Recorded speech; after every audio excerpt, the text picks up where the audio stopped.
Good afternoon. Welcome to today's edition of the Coal Scene. I'm Chris Hamilton and I'll be your host over the next half hour.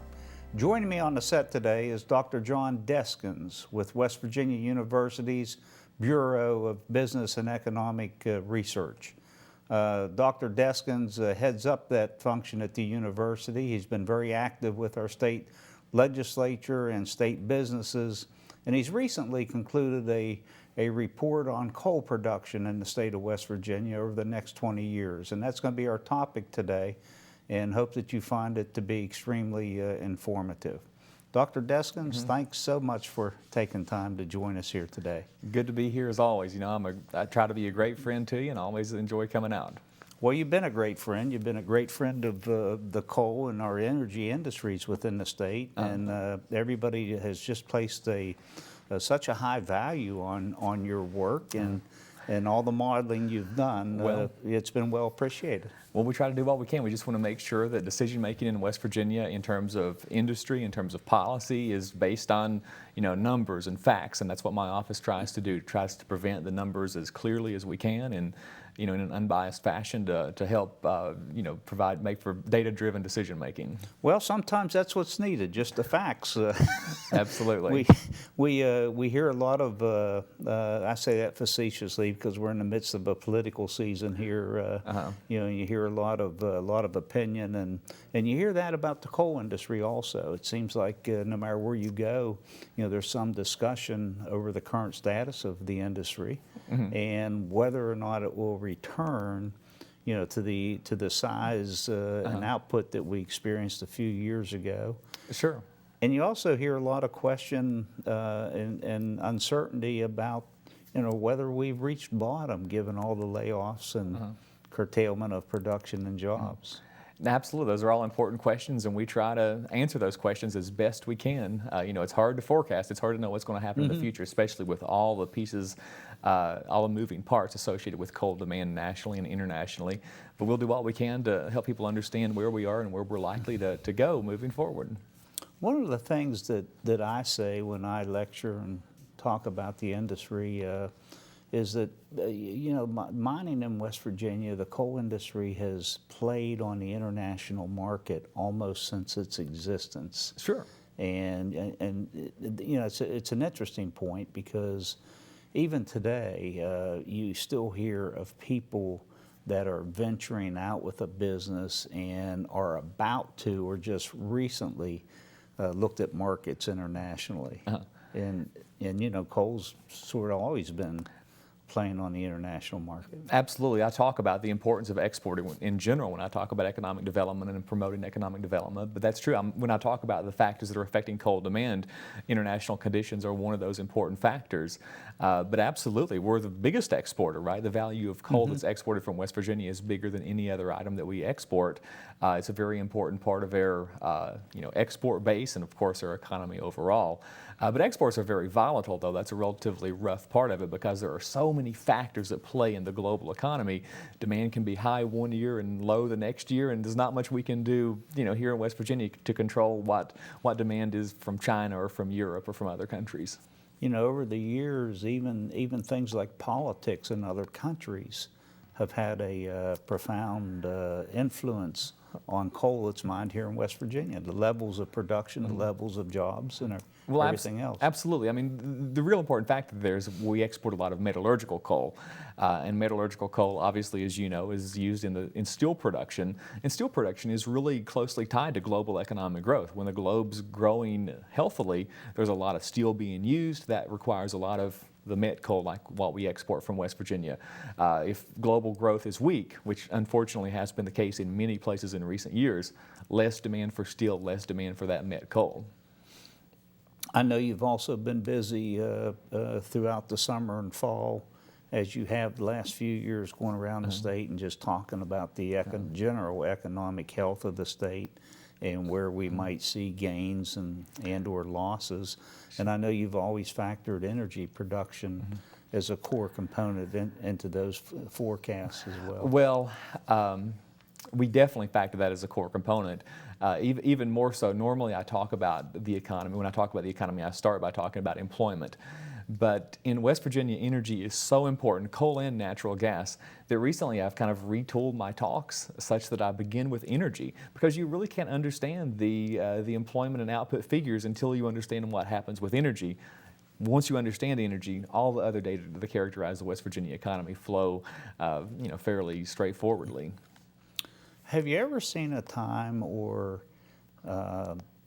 heard so much discussion about energy and energy prices as what we've been subject to the last few years?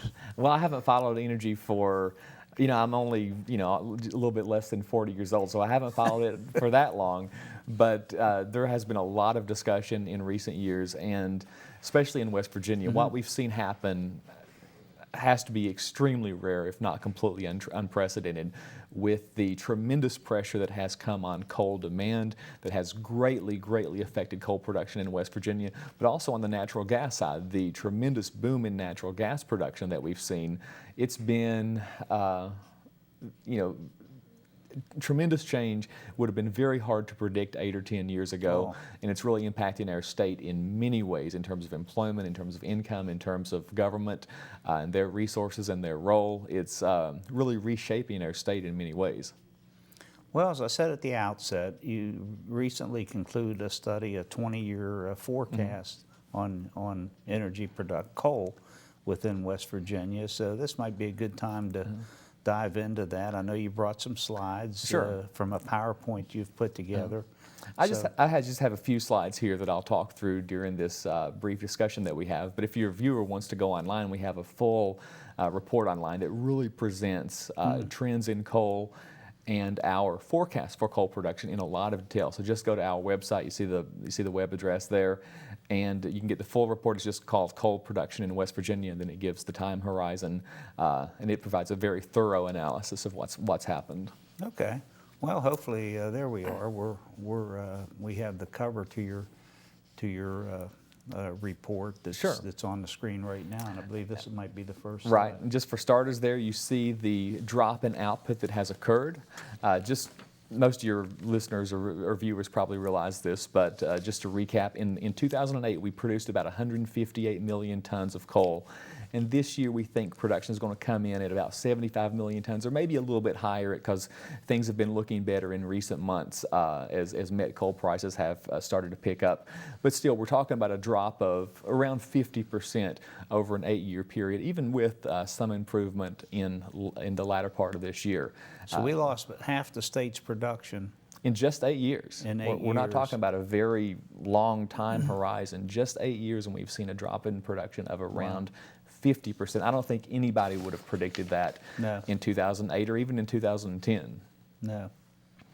And what's happened is we've had a perfect storm, really a perfect storm of 3 factors that have come together at the same time to put tremendous, tremendous downward pressure on coal demand nationally. One is the environmental regulatory climate. Regulations coming from the EPA, the federal government, are not favorable to coal at all.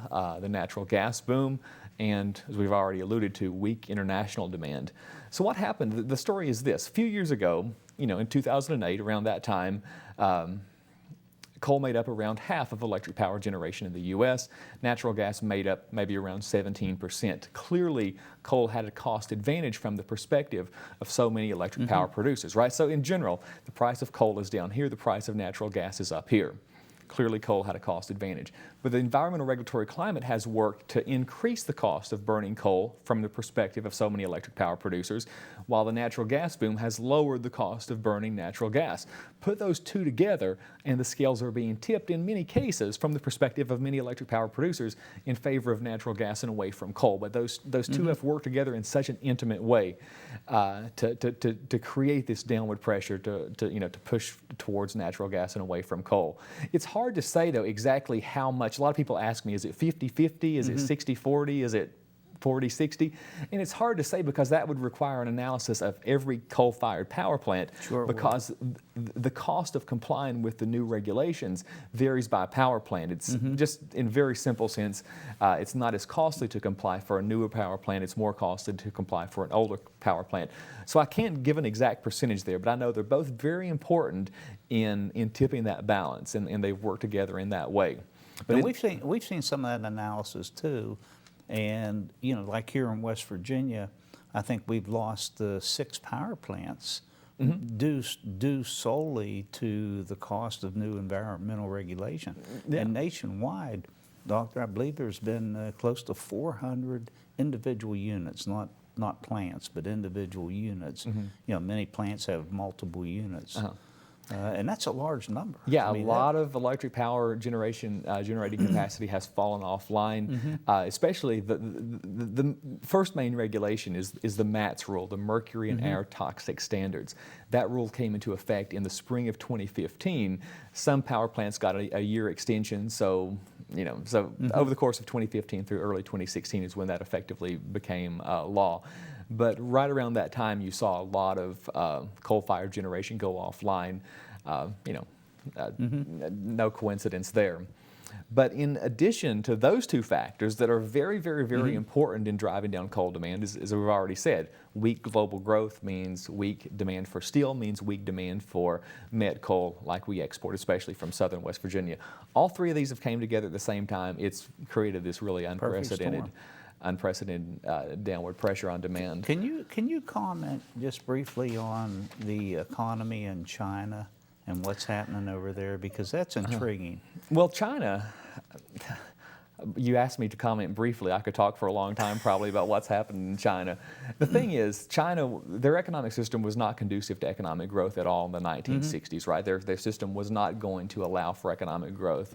But when Mao died in 1976, China brought about some market-oriented reforms under the new leader, Deng Xiaoping. And that's not going to happen overnight. But by the time we get to the 1990s, 15 years or so after Xiaoping began market-oriented reforms, we started seeing tremendous economic growth in China. I mean, we're talking about growth of 12% a year, or maybe even more than 12% a year for many of the years of the 1990s. I think I read where it was like double digits for 10 years or yeah, something. I was saying 12% would be yeah. right in that kind of average range that China was seeing for many years. But now China started to slow down. They're still growing very rapidly by our standards, right? In America, we're talking about 2% growth. China's still growing at about 6%, but 6% is only half as rapidly as they were growing just a few years ago. And this evolution that China is seeing is very common in economics. When an economy is poor, which China in 1976 was very poor, but when an economy is poor and when it starts to grow, when it puts in place a foundation that's fertile for economic growth, you see rapid economic growth rates, but those rates tend to taper off as the economy gets richer and richer. And this has happened throughout world history. It's happened in Britain, it's happened in Germany, it's happened in America. It's happened here. It's happened everywhere. And so this is common, and we call it the catch-up effect. C-A-T-C-H, not that catch-up. It's called the catch-up effect. So China's slowing. It's not surprising.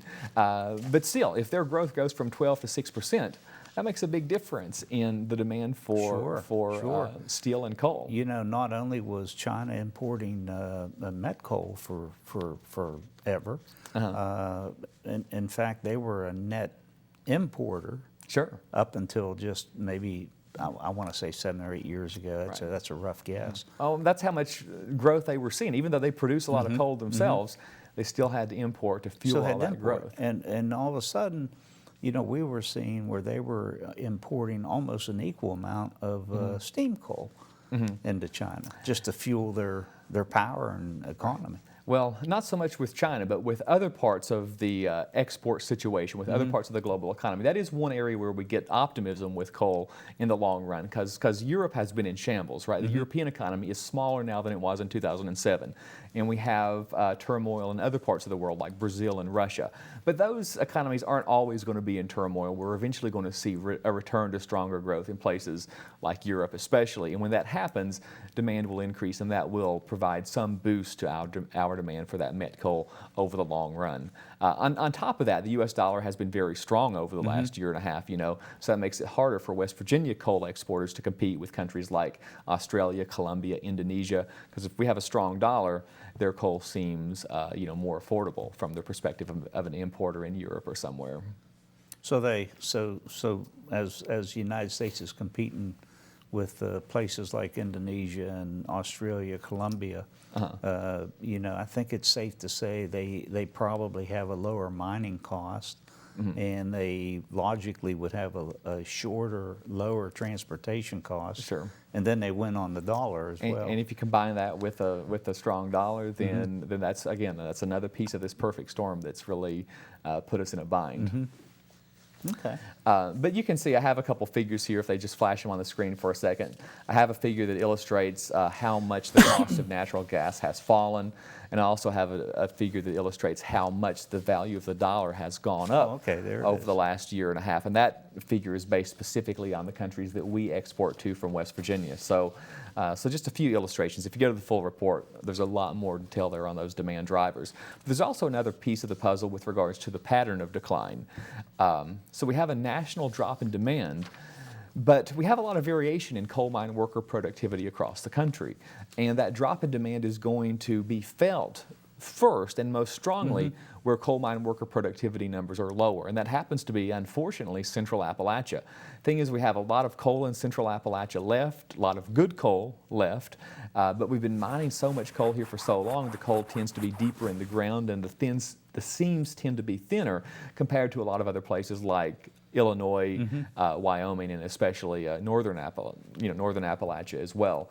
So the decline that we've seen here in Central Appalachia, southern West Virginia, and eastern Kentucky has been much larger than those other places, northern Appalachia, Illinois, and Kentucky. If you look at the next figure, you can actually see that if you put these pieces together, all the decline that we've seen in West Virginia has been from our southern coal fields. Northern West Virginia production is flat.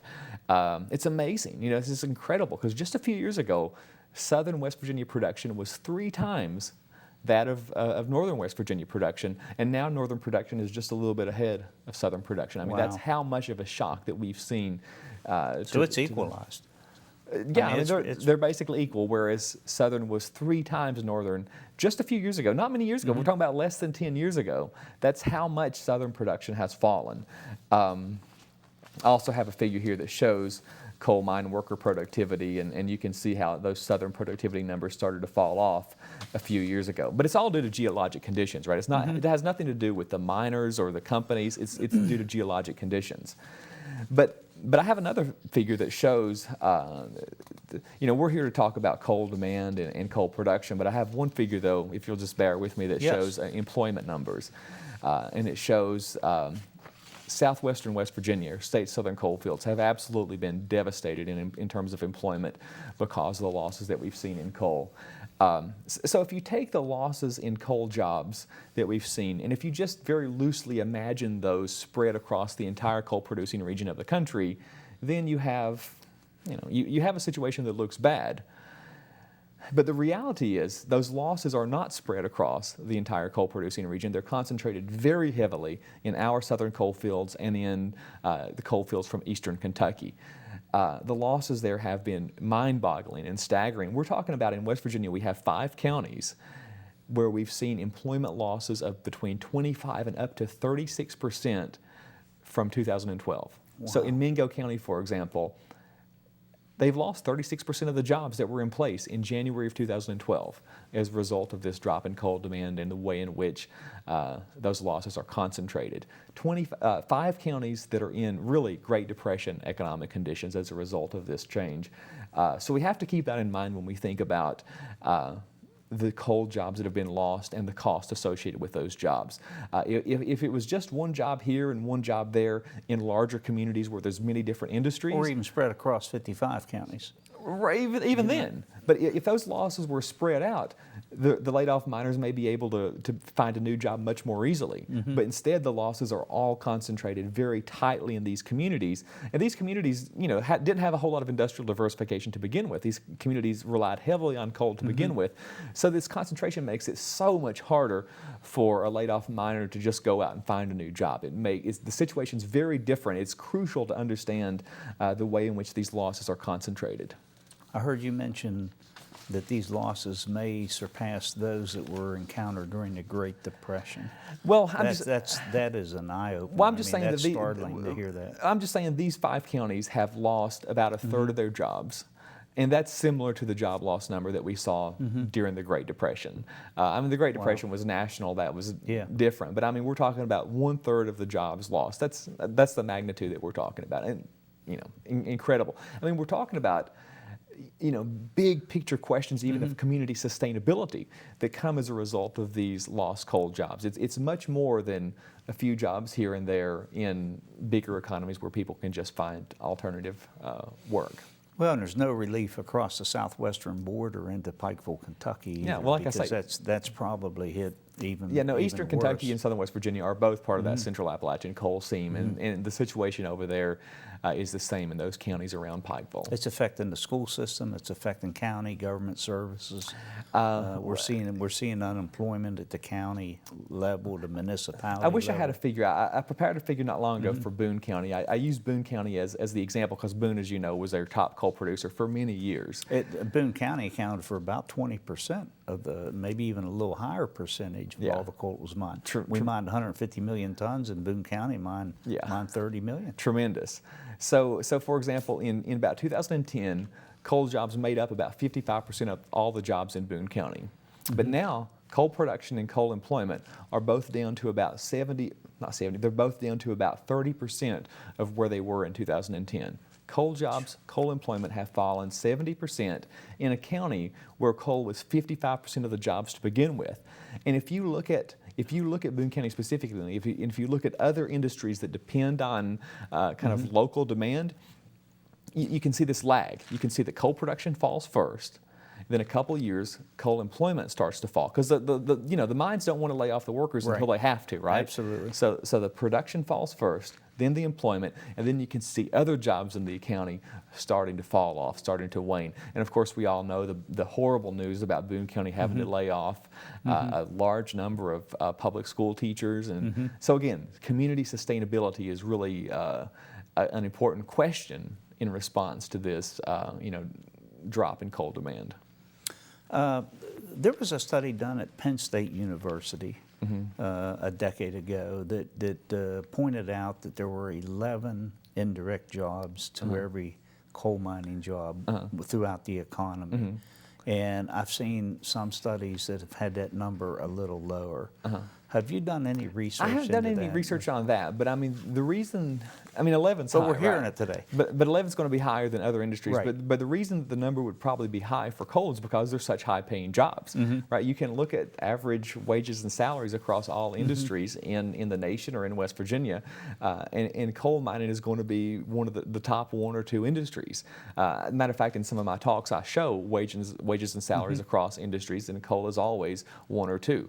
So, I mean, if you have a coal miner who's making $70-some thousand a year, if he loses his job, he's not spending money at the local gas station or grocery store or entertainment venue or wherever. That's a lot less demand, the local Chevrolet dealership or something like that. It's a lot less demand for all those other local businesses. If a place like Boone County loses 70% of those coal jobs that are paying $70-some thousand a year, you can imagine what that does. Every business within that sector, within that area, region, has been hurt. There's no question. So I don't doubt it's a high multiplier. I haven't worked myself to quantify it, whether it's this or that, but it's undoubtedly a high multiplier because of the wages, because of how high they are. Wow, that's so. Where are we at now? Let's take an eye. Do you have a slide here that is forward-looking? We've perhaps? got. Let me see. I brought two slides. I brought 3 slides that show some air forecasts and then some different scenarios. We think that we've bottomed out, right? I mean, it's hard to say what's going to happen in the future, but in my office, we think that these conditions are playing out. We think that we've hit bottom. I think that's consistent with everything we're hearing as well. And we think we are going to see some improvement. We've already seen some improvement. Like I said, these slides are a couple months old, and we've seen some improvement even just in the very recent numbers.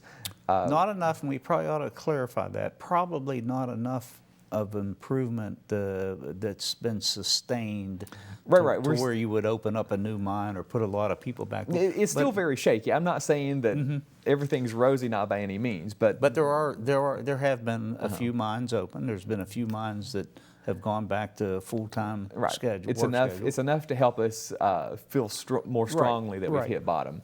And we do expect some improvement over the next couple years. Not a lot of improvement by historical standards, but we do expect some improvement as stockpiles are drawn down. Because we've had a couple of very warm winters last couple of years, stockpiles have been relatively high, but we think stockpiles will be drawn down. We think that the international climate is going to improve. We think the dollar is going to weaken, and all those things will help boost demand for coal. So we do expect some improvement. But What's the single